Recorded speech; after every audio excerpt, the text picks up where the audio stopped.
Hi, this is Manginoni, and a friend and I went to Arizona Screen Park, which is located at 8823 East McDowell Road in Scottsdale, Arizona. The link's down below, and it's $29 to get in, and there's also a parking fee. The sign said $6, but the lady said it's only $5, and they were going to change that, so your experience might vary, because we went opening night, I don't know maybe if that had anything to do with it. Now, there's 4 haunts, and when we went up to pay, they said that Zombie Infirmary was closed, which was like really disappointing because they told us, well, you can come back another day to see Zombie Infirmary, which would probably mean maybe another parking fee, or we could go through another haunt twice. And going through another one twice was just not an option. Anyways, when we went into Clowntown Terror, I noticed immediately where they had a Panic Park influence. Now, on Panic Park's Facebook account, they said that they're working with Arizona Screen Park, and so I thought it was really just going to be the actors, but at the very beginning, you can tell it's the barrels, it's the walls from Panic Park. At least that's what it looked like. And that's not a knock, because this was actually like the strongest part of Clowntown Terror. The colors were very bright, they were just coming off the wall with the 3D effect. They had control panels with the buttons look like they're at least coming off the little box. That part was all great. They had a great actress right at the very beginning. She did a fantastic job. Unfortunately, once you get past that, it's just endless black hallways, some rooms here and there, and the quality of the walls just drops significantly. There's faded paint on the walls. There's like outer space stuff which doesn't make any sense. Themes don't make any sense, and it was just such a disappointment compared to what you think you could experience in something like this.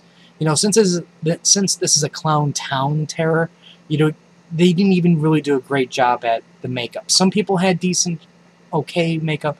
For the most part, there wasn't that great of a job, and on top of that, there wasn't enough actors spread out through this entire haunt. Next up was Horror High. This is the We Can Touch You high school thing. Now, right from the beginning, it's basically, a lot of the rooms were the same, but the problem with this haunt was, again, it's just nothing but endless black corridors with dark rooms. Now, if you're afraid of the dark, this could be intimidating, and it's very foreboding. You're walking down this corridor, you don't know, like, if somebody's going to jump out, if something's going to, there's something there going to scare you. So that part was great, but it's overdone to the point where, after a while, I was just going, can I just get out of this thing, because this is really annoying. I'm going through rooms, I can't see what's going on in the room because it's pitch black, and it was just like, I'm done with this thing. Now, Horror High does have a really good actor in it. He's a professor, and that's all I'm going to say about what this room is like. Now, he does a fantastic job. I think what he really needs, though, is, since this is opening night, he just needs to go over his lines a little bit more. So probably by the next weekend, he's going to be great. Because he just needs to go over things a little bit more, make things a little bit more smoother. And this guy is the standout of this entire haunt. They need more people like him, that's for sure. And the thing that makes his room work is you can see what's going on. He's very aggressive, and you can see things. The other rooms where there's people in it, you can't see a thing. They can't interact with you. They can talk to you, but that's it. And that's the downfall of this whole thing. Final was Gold Miner's Revenge. This is the one room that we really looked forward to going into, because with this, we really liked it last year. Now, I noticed they made a lot of changes in here. They took out the animatronics, they took out the Headless Horseman guy, and again, this thing really suffers from lights. Very poor lighting. There's one section where there's a guy who's like, hey, don't wake up the baby, and I'm like, what baby? You can't see anything. I'm like, just put a mood light somewhere. It's like, I understand that you're maybe going with the theme of darkness is scary, and, like I said, to some people it is very terrifying. But to me, that just looks like you didn't finish the rooms. You didn't do your job to make this the scariest thing as you possibly could. You're hiding the fact that you don't have enough actors to throw in these rooms because it's just black. And it's a shame. And it's just, before I forget, go off subject a little bit. For all of these haunts that we went through, there is tripping hazards everywhere because you can't see. Some of these, are going inside and outside, like especially during Gold Miner's Revenge, and there are so many opportunities where you can trip and fall. This poor guy had crutches ahead of us, and he was just having the worst time because he was just having a difficult time navigating in the darkness, going up inclines, and I really felt bad for this guy. Somebody had to come with a camera, so this way they can light the way, because there was a part in Gold Miner's Revenge where I swear he could have probably fallen and really seriously hurt himself.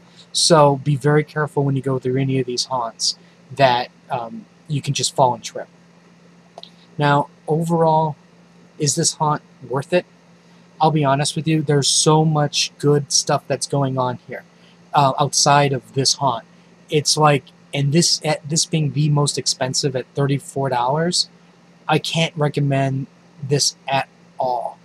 I mean, I understand that, Arizona Screen Park, and then their actors are going to say, well, it's opening night, you went, you didn't catch us in the right timing, and, we're still working out our bugs. But you know what? I can forgive certain things, like I can forgive timing. I could forgive maybe the actors aren't quite into it yet, not quite into the role. I can forgive things like that. But what I can't forgive is when you use darkness as a crutch to try to scare you, where you have rooms where you have people inside the room and you can't even see what's going on. These actors could have just had street clothing on and you would never know. And I can't forgive that. Especially when you have the 13th floor, you have Arizona Screen Park, not Arizona, but Chamber of Fears. You have two really solid places there. And I can't recommend this at all. I really wish I could give this a thumbs up, but especially last year we had such a good experience. Anyways, if you have any comments or questions, let me know. If you do go, let me know. Were you scared? Do you think that the darkness was really the true terrifying thing of this whole haunt, and you don't need to be able to see the rooms? Let me know. And I'll have more reviews. We still have a couple more haunts, maybe 2 to 4 more haunted houses that we might go through Arizona, and we'll see what happens. So until next